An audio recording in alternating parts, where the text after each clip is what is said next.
Item ಯಾವುದೇ ಇರಲಿ try ಮಾಡಿ ಆಚಿ ಚಿಕನ್ ಮಸಾಲಾ. ಚಿತ್ರದುರ್ಗದ ಒಳಗಡೆ ಇರುವಂತ ಎಲ್ಲಾ ದೇವಸ್ಥಾನಗಳು ಕೂಡ ಬಂದ್ ಆಗಿರ್ತವೆ. ಚಂದ್ರಗ್ರಹಣ ಮುಗಿದ ಬಳಿಕ ಪೂಜಾ ಕೈಂಕರ್ಯ ಆರಂಭ ಆಗುತ್ತೆ. ಜಾತ್ರೆ ನಡುವೆಯೂ ನಾಯಕನಹಟ್ಟಿ ದೇವಸ್ಥಾನವನ್ನ ಬಂದ್ ಮಾಡಲಾಗುತ್ತೆ. ಜಾತ್ರೆ ಇದೆ, ಈಗ ಕಳೆದ 3 ದಿನಗಳಿಂದ ಜಾತ್ರೆ ನಡೀತಾ ಇದೆ, ಪೂಜೆ ಪುನಸ್ಕಾರಗಳು ನಡೀತಾ ಇದ್ದಾವೆ. ಸೊ ಮಧ್ಯಾಹ್ನ 2:30ರಿಂದ ಸಂಜೆ 7 ಗಂಟೆಯವರೆಗೆ ಪೂಜೆ ಅಂತೂ ಇರೋದಿಲ್ಲ. ಗ್ರಹಣದ ಸಮಯದಲ್ಲಿ ಅನ್ನದಾಸೋಹ ಕೂಡ ಸ್ಥಗಿತ ಮಾಡಲಾಗುತ್ತೆ. ಇತ್ತ ಯಾದಗಿರಿಯಲ್ಲಿ ಮಧ್ಯಾಹ್ನ 12 ಗಂಟೆ ನಂತರ ಎಲ್ಲ ದೇವಸ್ಥಾನಗಳನ್ನ ಬಂದ್ ಮಾಡಲಾಗುತ್ತೆ. ನಗರದ ಲಕ್ಷ್ಮೀ ದೇವಸ್ಥಾನ ಆಗಿರ್ಬೋದು, ಮೈಲಾರ ಲಿಂಗೇಶ್ವರ ದೇವಸ್ಥಾನ ಆಗಿರ್ಬೋದು, ತಿಂತಣಿಯ ಮೌನೇಶ್ವರ ದೇವಸ್ಥಾನ, ವೇಣುಗೋಪಾಲ ಸ್ವಾಮಿ ದೇವಸ್ಥಾನ, ಅಂದ್ರೆ ಬಹುತೇಕ ಎಲ್ಲ ದೇಗುಲಗಳು ಬಂದಿರ್ತವೆ. ಗ್ರಹಣ ಮೋಕ್ಷ ನಂತರ ಶುದ್ಧೀಕರಣವನ್ನ ಮಾಡಲಾಗುತ್ತೆ.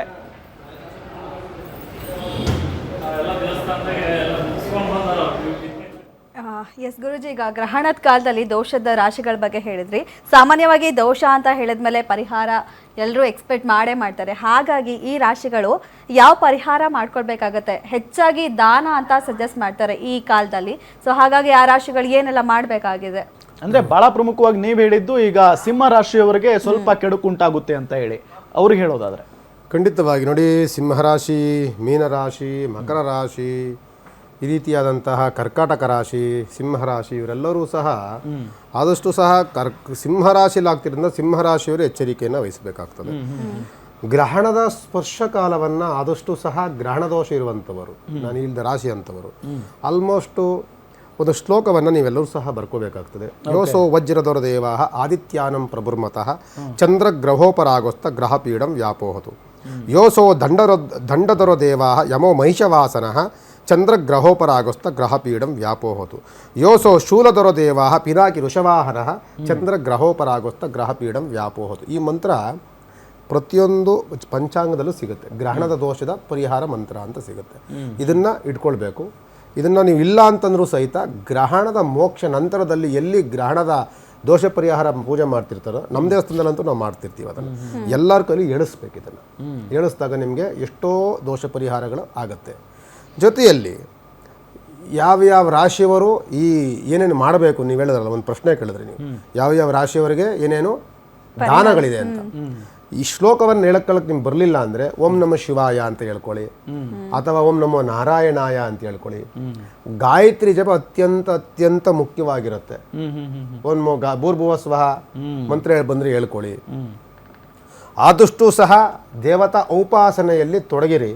ನಂತರದಲ್ಲಿ ಚಂದ್ರನಿಗೆ ಅತ್ಯಂತ ಪ್ರಿಯವಾಗಿರುವಂಥ ಧಾನ್ಯ ಅಕ್ಕಿ ಧಾನ್ಯ, ಮತ್ತು ಕೇತುವಿಗೆ ಪ್ರಿಯವಾಗಿರುವಂಥ ಹುರುಳಿಕಾಳು ಧಾನ್ಯ, ಇದನ್ನು ತೆಗೆದುಕೊಂಡು ಮತ್ತು ವಸ್ತ್ರ ಏನೋ ತೆಗೆದುಕೊಳ್ತೀವಿ ನಂಗಿದ್ರೆ ಒಂದು ಶ್ವೇತವರ್ಣ ಬಿಳಿಯ ಬಣ್ಣ ಒಂದು ಚಿತ್ರ ಇರುವಂಥ ಒಂದು ಜಾಕೆಟ್ ಪೀಸ್ ಈ ಥರ ತೆಗೆದುಕೊಳ್ಳಿ.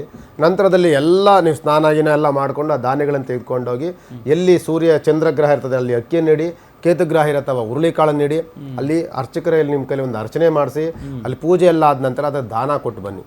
ನೀವು ಏನೇ ದಾನ ಕೊಡಬೇಕಾದ್ರೆ ನಿಮ್ಮ ಮನೆಯ ನಿಮ್ಮ ದೋಷದ ಅನಿಷ್ಟಗಳು ಹೋಗಬೇಕು ಅಂದರೆ, ನಮಗೆ ದೋಷ ಯಾವುದು ಇಲ್ದಂಗೆ ನಮಗೆ ಕ್ಲಿಯರ್ ಆಗಬೇಕಪ್ಪ ಅಂತಂದರೆ ಯಾವುದೇ ಒಂದು ದಾನ ಕೊಡಬೇಕಾದ್ರೆ ಜೊತೆಯಲ್ಲಿ ದೀಪದ ಎಣ್ಣೆ ಕೊಡೋದನ್ನು ಮರಿಬಾರ್ದು.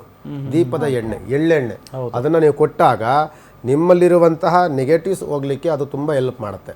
ಅದನ್ನು ದಾನ ಅಂತಂದಾಗ ಗುರುಗಳು ದಾನ ಹೇಳ್ಬಿಟ್ರು ಅಂತ ಅಷ್ಟು ದೊಡ್ಡ ಪ್ರಮಾಣ ಏನಿಲ್ಲ, ಶಕ್ತ್ಯಾನುಸಾರವಾಗಿ 100 ಗ್ರಾಮಿಂದ ಹಿಡಿದು ನಿಮ್ಗೆ ಎಷ್ಟು ಶಕ್ತಿ ಇರುತ್ತೋ ಅಷ್ಟು ತೆಗೆದುಕೊಂಡೋಗಿ ಯಾವುದನ್ನು ಸಹ ಹೊರೆಯಾಗದ ರೀತಿಯಲ್ಲಿ ತಗೊಂಡೋಗಿ ಕೊಟ್ಬಿಟ್ಟು ಒಂದು ಅರ್ಚನೆ ಮಾಡಿಸ್ಕೊಂಡು ಪೂಜೆ ಮಾಡಿಸ್ಕೊಂಡು ಬನ್ನಿ. ಗ್ರಹಣದ ಸ್ಪರ್ಶ ಕಾಲವನ್ನು ಆದಷ್ಟು ಸಹ ನಾವು ದೈವತಾ ಉಪಾಸನೆಯಲ್ಲಿ ತೊಡಗಿರೋಣ, ದೇವತಾ ಆರಾಧನೆಯಲ್ಲಿ ತೊಡಗಿರೋಣ.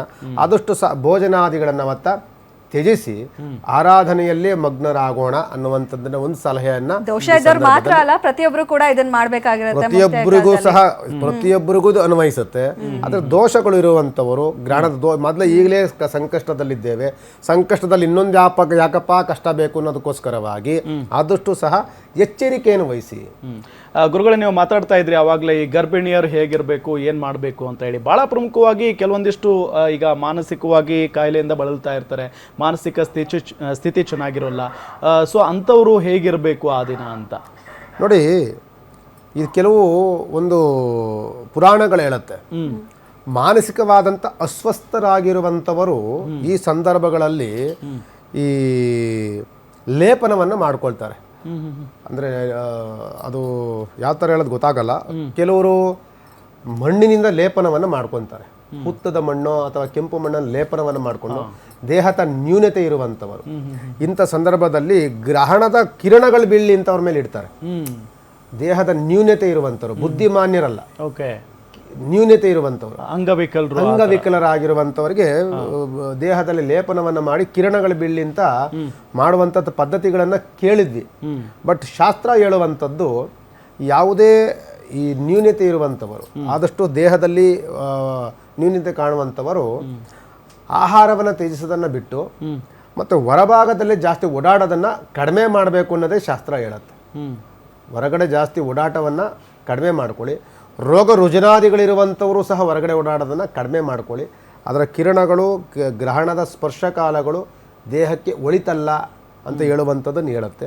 ಇಂದಿನ ಕಾಲದಲ್ಲಿ ನಾನು ಆಗಲೇ ಹೇಳ್ದಂಗೆ ಮೊದಲೇ ನ್ಯೂನತೆ ಇದ್ದಾನೆ, ಇನ್ನೇನು ಮಾಡೋಕ್ಕಾಗತ್ತೆ, ಅಟ್ಲೀಸ್ಟ್ ಈ ಕಿರಣಗಳು ಬಿದ್ದು ಈ ಗ್ರಹಣದಿಂದನಾದರೂ ಅವನು ಸರಿಯಾಗ್ಬೋದೇನೋ ಒಂದು ಆಲೋಚನೆಯಿಂದ ಆ ಥರ ಮಾಡ್ತಿದ್ರು ಅಂತ ಅನಿಸುತ್ತೆ. ಅದು ಕೆಲವು ಕಡೆ ನಾನು ಕೇಳಿದ್ದೀನಿ. ಅದರಿಂದ ಈ ಎಚ್ಚರಿಕೆ ವಹಿಸುವಂಥದ್ದು ಸೂಕ್ತ ಅಂತ ಹೇಳ್ಬೋದು. ಓಕೆ ಗುರುಜಿ, ಇದೊಂದು ಕೊನೆ ಕ್ವಶನ್, ಚಿಕ್ಕ ಕ್ವಶನ್ ಏನಂದ್ರೆ ಸಾಕಷ್ಟು ಜನ ಕುತೂಹಲ ಇರುತ್ತೆ, ಹೇಗೆ ಕಾಣುತ್ತೆ ಚಂದ್ರಗ್ರಹಣದಲ್ಲಿ ಅಂತ.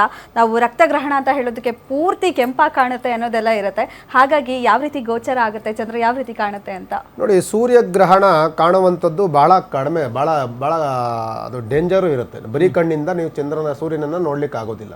ಅದಕ್ಕೊಂದು ಗ್ಲಾಸ್ ಇಟ್ಕೊಳ್ಬೇಕು, ಎಲ್ಲವೂ ನೋಡಬೇಕು ಅನ್ನೋದು ಸೂರ್ಯಗ್ರಹಣಕ್ಕಿರುತ್ತೆ. ಚಂದ್ರಗ್ರಹಣ ಬರೀ ಕಣ್ಣಿಂದನೇ ನೋಡುವಂಥ ಒಂದು ಸುಯೋಗ ನಮಗೆಲ್ಲರಿಗೂ ಸಿಗುತ್ತೆ. ಅದು ನನ್ನ ಪ್ರಕಾರದಲ್ಲಿ ಅಂತ್ಯಭಾಗದಲ್ಲಿರೋದ್ರಿಂದ, ಗ್ರಹಣದ ಅಂತ್ಯಭಾಗ ಕಾಲ ಮತ್ತು ಚಂದ್ರ ಆಗ್ತಾನೆ ಉದಯವಾಗುವಂಥ ಸಂದರ್ಭ, ಆಲ್ಮೋಸ್ಟ್ ನನ್ನ ಪ್ರಕಾರದಲ್ಲಿ ಒಂದು ಅರ್ಧ ಭಾಗದಲ್ಲಿ ಚಂದ್ರನ ಒಂದು ಗ್ರಹಣದ ಗೋಚಾರ ನಮಗೆ ಕಾಣಿಸ್ಕೊಳ್ಬಹುದು ಅನ್ನುವಂಥದ್ದನ್ನು ಹೇಳ್ಬೋದು. ಆದರೂ ಸಹ ಎಲ್ಲರೂ ನೋಡಿ ಅಂತ ಹೇಳ್ತೇನೆ. ಎಲ್ಲರೂ ಇಂಥ ದಿನಗಳನ್ನ ಮತ್ತೆ ನಾವು ನೋಡ್ಲಿಕ್ಕೆ ಆಗೋದಿಲ್ಲ. ಸೊ ಇಂಥ ಒಂದು ಗ್ರಹಣ ಸ್ಪರ್ಶವನ್ನ ನೋಡಿ. ಎಸ್ ಗುರುಜಿ. ಓಕೆ ಗುರುಜಿ, ಇವತ್ತಿನ ಕಾರ್ಯಕ್ರಮದಲ್ಲಿ ಸಾಕಷ್ಟು ವಿಚಾರಗಳನ್ನ ತಿಳಿಸ್ಕೊಟ್ರಿ. ಚಂದ್ರಗ್ರಹಣ ಯಾವ ರೀತಿ ಆಗುತ್ತೆ, ಏನೆಲ್ಲ ಮಾಡಬೇಕು ಅನ್ನೋದ್ರ ಬಗ್ಗೆ ಧನ್ಯವಾದ ಗುರುಜಿ. ಸರ್ವೇ ಜನ ಸುಖಿನೋ ಭವಂತು, ಲೋಕ ಸಮಸ್ತ ಸುಖಿನೋ ಭವಂತು. ಎಲ್ರಿಗೂ ಒಳಿತಾಗಲಿ.